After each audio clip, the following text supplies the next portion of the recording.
Lovers, berjumpa lagi dan lagi dengan Kakak Spasi. Kali ini Kakak sudah menyiapkan berita-berita terupdate seputar dunia sepak bola untuk kalian semua. Selamat menyaksikan.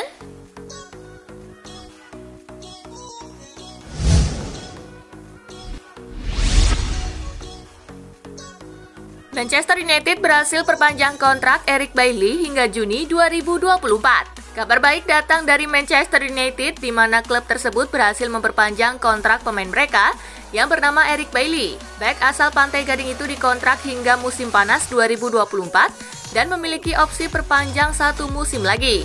Perpanjangan kontrak itu mengakhiri isu mengenai Bailly yang akan hengkang dari Old Trafford. Sebab beberapa waktu yang lalu, bek berusia 27 tahun itu berniat pergi dari United karena merasa mendapatkan menit bermain yang sangat sedikit di klub tersebut.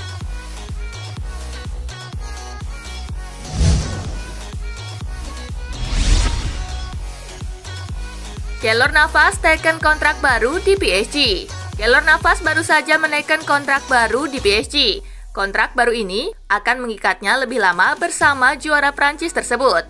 Kiper Costa Rica ini diikat kontrak baru dengan durasi cukup panjang hingga tahun 2024 mendatang.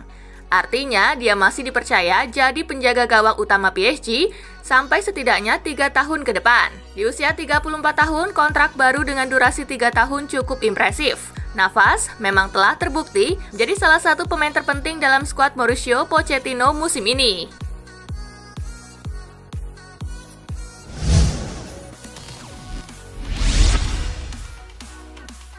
Bayern mau Nagelsmann bayar 523 miliar rupiah dulu. Bayern memang sedang kasakusuk mencari pelatih baru setelah Hansi Flick kemungkinan besar akan pergi akhir musim nanti. Beberapa nama top sudah muncul, salah satunya adalah Julian Nagelsmann. Namun Bayern Munich harus merogoh kocek dalam-dalam jika ingin mendatangkan pelatih RB Leipzig itu. Seperti dilansir Daily Mail, Leipzig ingin kontrak Nagelsmann ditebus sebesar 26 juta pound sterling atau sekitar 523 miliar rupiah yang bakal jadi rekor transfer pelatih termahal sepanjang sejarah.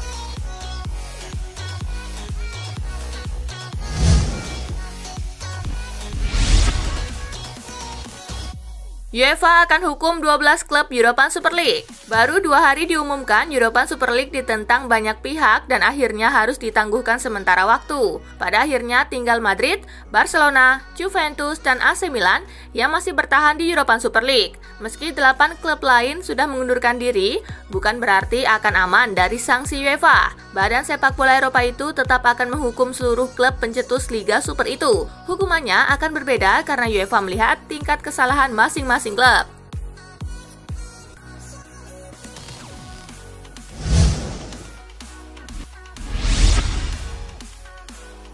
Real Madrid menang pengalaman daripada Chelsea. Tidak dipungkiri Real Madrid lebih dijagokan saat menghadapi Chelsea. Namun Zinedine Zidane memilih mengabaikan keunggulan pengalaman yang dipunya Madrid. El Real merupakan tim tersukses di kompetisi antar klub paling elit se-Eropa itu dengan memenanginya sebanyak 13 kali. Di sisi lain, Chelsea baru sekali menjadi kampiun pada 2011-2012. Keunggulan pengalaman diyakini akan membuat Real Madrid lebih diuntungkan menghadapi Chelsea. Menurut Zidane, hal itu tidak akan terlalu berpengaruh.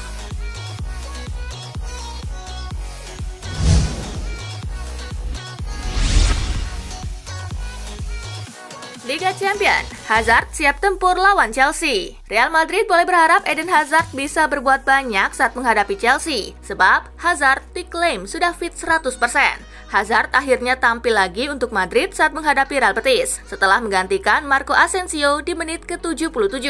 Madrid akan lebih dulu menjamu Chelsea di Alfredo Di Stefano Stadium. Sebagai ex pemain The Blues, Hazard tentu tahu betul isi dapur klub London Barat itu.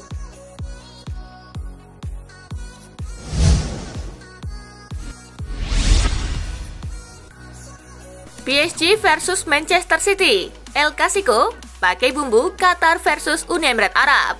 PSG versus Manchester City akan dibumbui bara panas konflik politik Qatar dengan Uni Emirat Arab.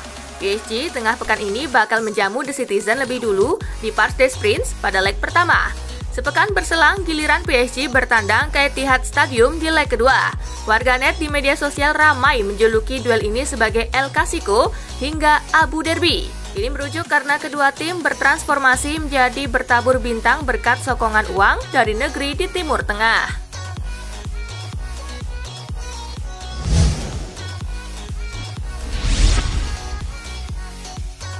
Les Parisiens tak cuma Neymar dan Mbappe. Manchester City harus bertandang ke Parc des Princes untuk menghadapi PSG pada leg pertama semifinal Liga Champions. Pep Guardiola sadar berbahayanya PSG. Guardiola berupaya mempelajari gaya main PSG dengan menganalisa beberapa laga terakhir pasukan Mauricio Pochettino tersebut. Manajer asal Spanyol itu menegaskan bahwa Les Parisiens bukan cuma Neymar dan Kylian Mbappe. Ia menilai PSG punya banyak pemain berkualitas yang patut diwaspadai. Hal tersebut jelas membuat PSG bakal sulit untuk diredam. Meski demikian, Guardiola mengungkapkan bahwa Manchester City tak akan bermain berhati-hati di laga nanti. Mereka bakal tetap tampil menyerang seperti biasanya.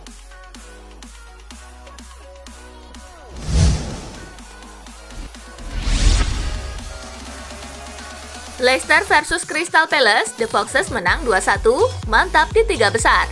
Laga Leicester versus Crystal Palace dalam lanjutan Premier League digelar di King Power Stadium. Leicester sempat dikejutkan oleh gol tim tamu pada menit ke-12 lewat sepakan Wilfried Zaha.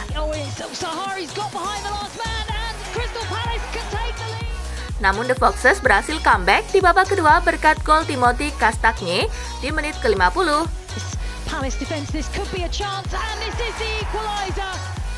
Dan Kelechi Iheanacho di menit ke-80. Berkat kemenangan ini, Leicester City kini berada di peringkat ketiga dengan mengumpulkan 62 poin dari 33 pertandingan. Sementara itu, Crystal Palace tertahan di peringkat ke-13. Mereka baru mengumpulkan 38 poin dari 32 laga.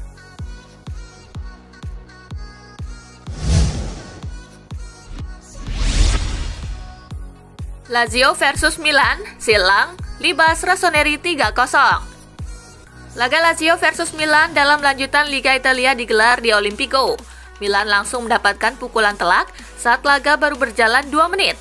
Joaquin Correa menjebol gawang Gianluigi Donnarumma. So now Lazio are in. What a start to this match, and Correa. Lazio melanjutkan momentum untuk menekan Milan, tetapi babak pertama berakhir dengan skor 1-0. Gol cepat kembali tercipta di babak kedua. Lazio menggandakan keunggulan pada menit ke-51 kembali lewat aksi Correa. Tomori's tackle, Correa. Milan mencoba bangkit, namun malah kebobolan gol lain oleh Ciro Immobile di menit ke-87. Immobile! A deserved goal. Gol ini sekaligus mengunci kemenangan tuan rumah. Dengan hasil ini, Milan gagal kembali ke posisi kedua dan kini menempati urutan kelima dengan 66 poin dari 33 laga. Lazio menempel dengan 61 poin, tapi baru memainkan 32 pertandingan.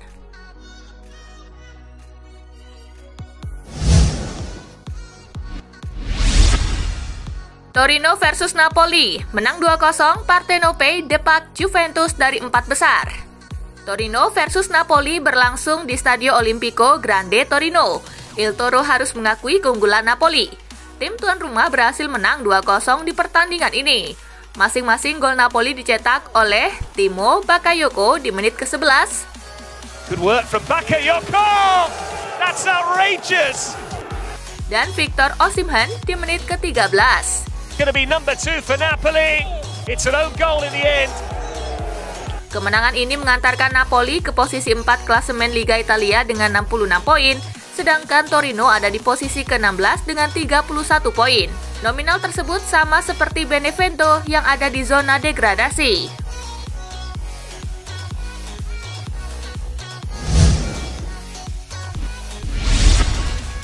Direktur Juventus akui selalu terbuka soal posisi Bianconeri di Liga Super Eropa. Fabio Paratici menyebut timnya tidak pernah tertutup terkait keterlibatan mereka di Liga Super Eropa. Ia menyatakan bahwa Juventus selalu bersikap gamblang sepanjang proyek eksklusif itu dibuat. Juventus merupakan satu dari 3 tim Italia, bersama AC Milan dan Inter Milan yang menjadi 12 klub pendiri kompetisi tengah pekan tandingan Liga Champions tersebut. Akan tetapi proyek itu tampak berakhir setelah sebagian besar klub pendiri mengundurkan diri lantaran derasnya kritik dari masyarakat sepak bola dan terutama supporter mereka sendiri.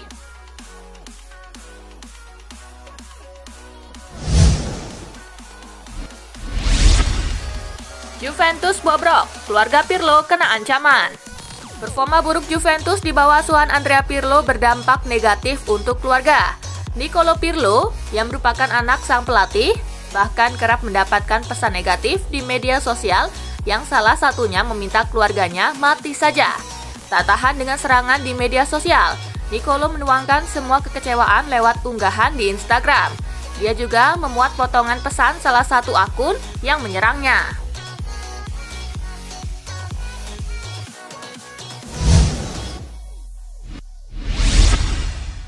Moratti salut dengan Conte, si mantan Juventus. Ex pemilik Inter Milan, Massimo Moratti salut banget dengan Antonio Conte. Datang sebagai mantan pemain dan pelatih Juventus, Conte bawa Inter ke jalur juara. Inter Milan saat ini kukuh di puncak klasemen Liga Italia dengan 79 poin dari 33 pertandingan.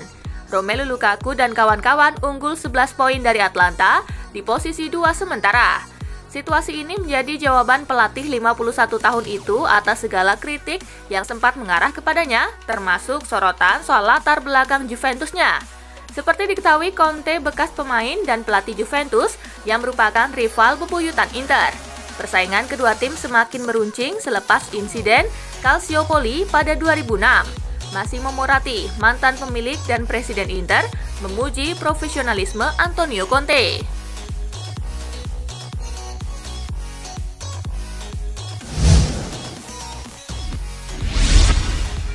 Juventus dan AC Milan saling sikut untuk wonderkid Barcelona. Francisco Trincao mulai mempertimbangkan serius hengkang dari Barcelona. Sang winger merasa hanya jadi pemain pelapis di Barcelona. Ia minim sekali mendapatkan jam bermain dari Ronald Koeman. Ia menilai situasi ini tidak bagus untuk kelanjutan karirnya. Itulah mengapa ia menilai pergi dari Barcelona adalah opsi yang layak dipertimbangkan. Di sisi lain, ada dua klub asal Italia yang berpotensi menjadi pelabuhan karir Trincao berikutnya. Kedua klub itu adalah AC Milan dan juga Juventus. Dua raksasa Italia itu diberitakan sudah lama mengidamkan jasa Trincao, bahkan sejak ia masih berada di Braga.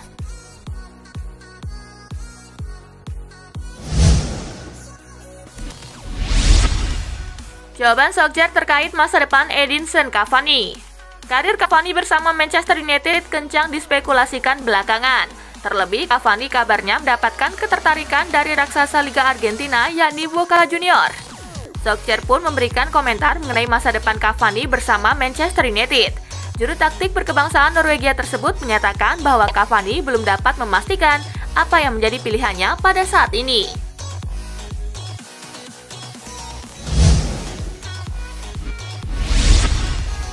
Sudah saatnya Liverpool dan Roberto Firmino bercerai.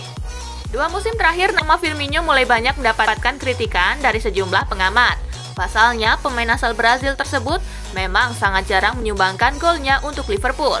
Performa minor yang ditunjukkan Firmino pun mendapatkan kritikan dari legenda Liverpool, John Aldridge. Bahkan Aldridge meminta agar manajemen Liverpool untuk segera mendepak Firmino dari skuad mereka di bursa transfer musim panas 2021.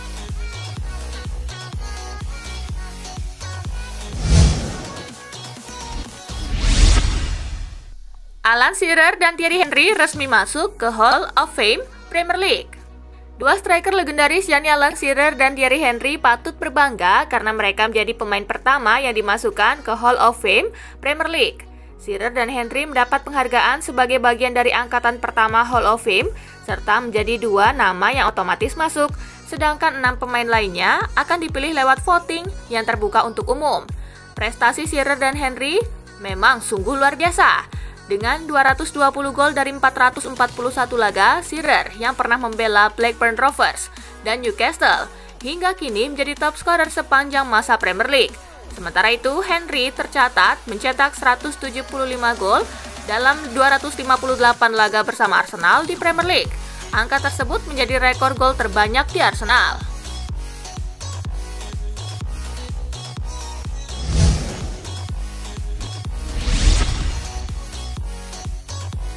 Nah itulah tadi guys, kumpulan berita menarik dan terupdate dari Kakak Spasi. Simak terus ya berita-berita terupdate lainnya dari Kakak Spasi yang pastinya akan Kakak update di Spasi Football News.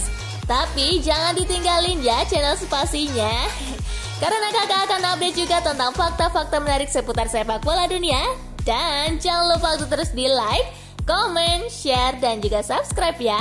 See you, gengs!